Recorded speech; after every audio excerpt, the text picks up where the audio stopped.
As a marriage and family therapy trainee and educator transitioning into the behavioral health field, I believe that change within the clients begin with them having a voice in telling their own stories and an understanding of all contributing factors.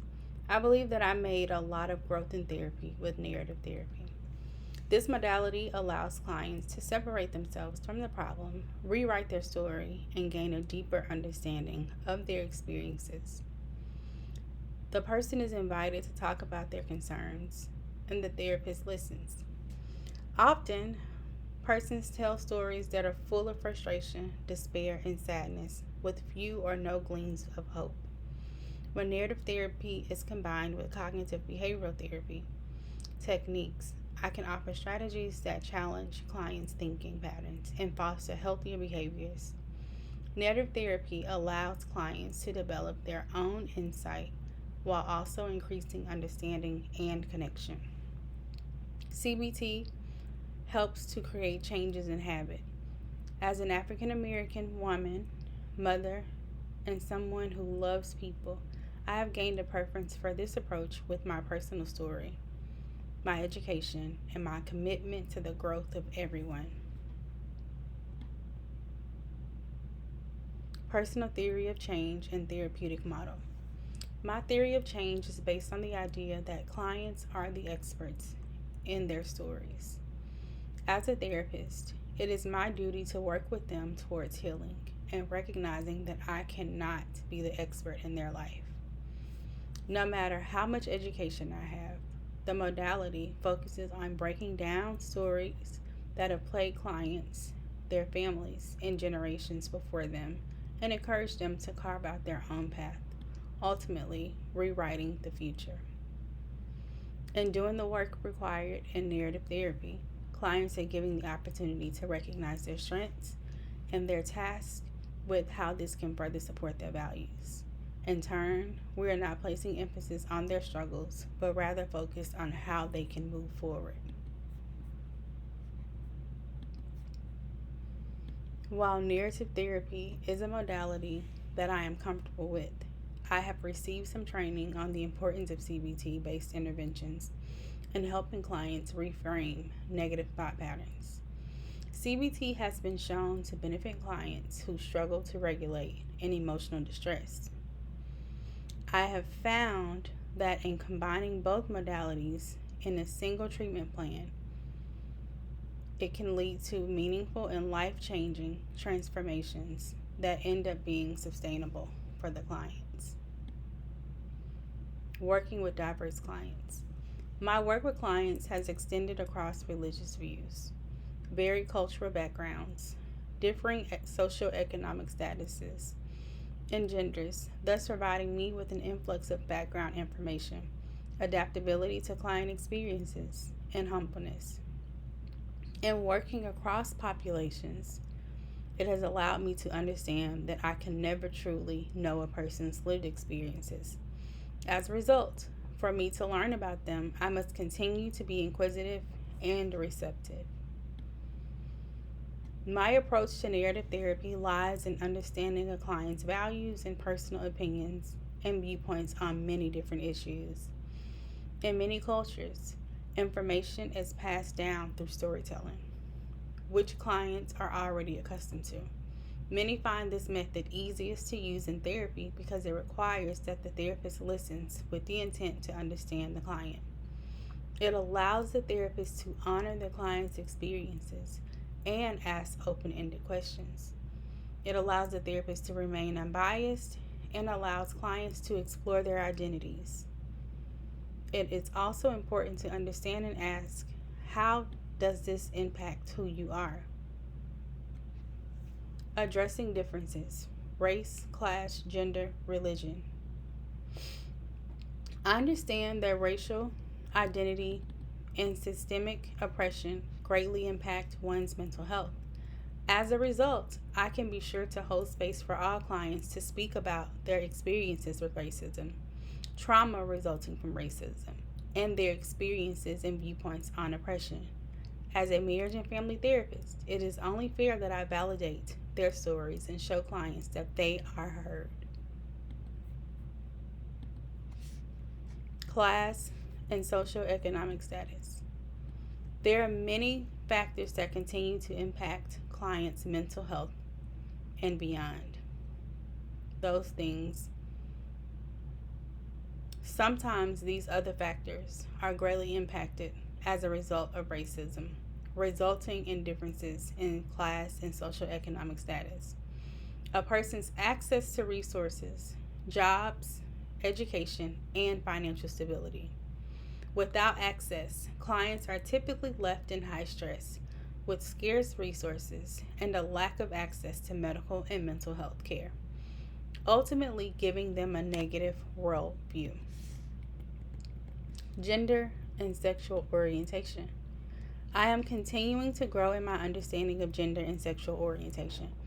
I am working to learn and understand new terminology. As I am learning, I also ensure that I am affirming clients' genders. I recognize that this is a great learning curve for me, so I welcome feedback and correction at any point. I also encourage others to honor what other people choose to identify as and use their preferred pronouns. Not doing so continues the treacherous path of gender discrimination. Religion. Spirituality occurs in many forms. So while I inquire to know and validate what clients believe, it is never my role to question their choices. It is important to remain unbiased and curious about how a client's beliefs influence their values, relationships, and life's purpose. Education status. I want all clients to gain a sense of empowerment while on their therapeutic journey. While I am learning a lot about psychological terminology, I understand that clients will vary in terms of vocabulary and vernacular, and it is important for me to honor the way that they choose to communicate in their safe space. Age. In working with clients, it is also important to understand where they are developmentally. And while they may present at a certain age, life experiences and developmental issues will impact how they relay their story and the style in which they communicate. There's going to be a distinct difference in how adolescents communicate and the amount of information that may come from an adult. Disability status. We have learned that disability affects clients medically, but it can also stand to impact their social lives in a major way. It is important to honor clients' experience with their disability and explore how disability impacts their life daily, physically, mentally, and emotionally. Case example of Julia. One of my clients was a 16-year-old teen named Julia. She attended her first session while during grief, an identity crisis, and issues with her behavior. Her parents were an interracial couple, which made her biracial. Her father died recently, leaving her mother single and grieving as well. Julia feels that since her dad died, that her mom has succumbed to major depression, leaving her to feel ignored and loved. As a result, she reports that she has been doing things that make her happy. Julia's mother reported that Julia is engaging in high-risk sexual activity and drug use. In imploring narrative therapy, we have worked so that Julia could walk me through her grief and her desire for connection since her father passed. Julia was able to recognize that while she feels such deep and dark emotions, that she is making choices that will not bring her father back or make her feel valued. We explored her risky behavior. She explored that engaging in sex with random counterparts did not result in love or satisfaction once the act ended. She was also able to recognize that some of the relationships did not extend beyond the one-night stands. We began to explore coping strategies that would be easy for her to integrate into her life, and Julia began to express her feelings after becoming more self-aware.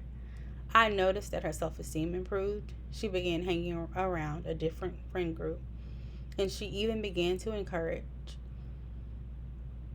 engagement in extracurricular activities.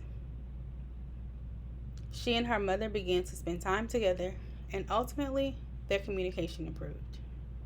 Towards the conclusion of her time in therapy, Julia was taking on leadership roles at school, and she reported improved self-esteem.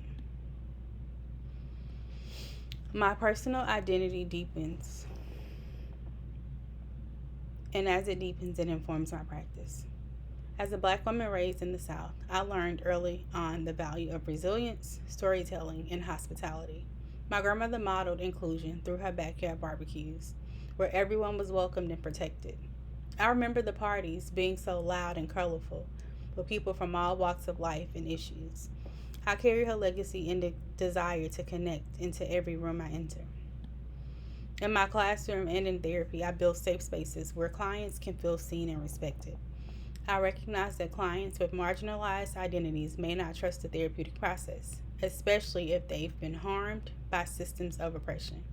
I work to earn trust through authenticity, empathy, and consistent support. I'm also doing the ongoing work of unpacking my own privilege and bias. I used to see the world through a gender binary lens, shaped by my upbringing as a girly girl.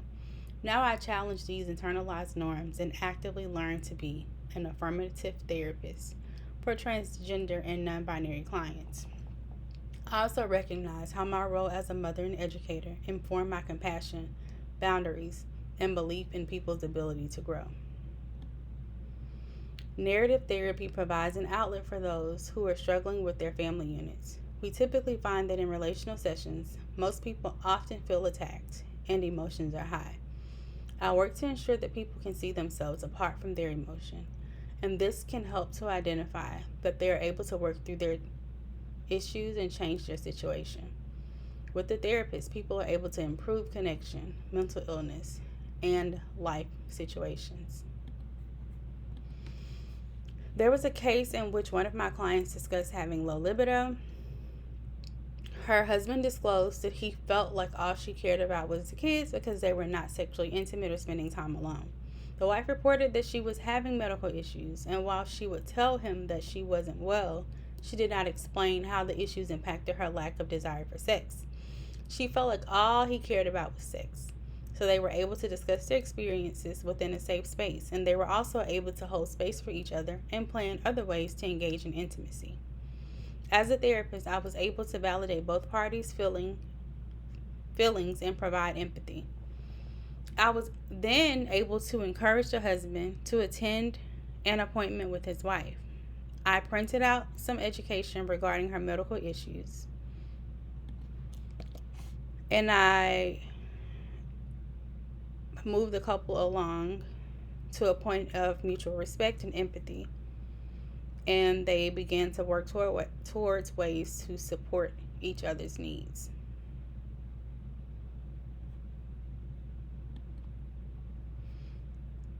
As I grow in my experience as a marriage and family therapist, I intend to bridge the gaps in families and help to resolve generational trauma.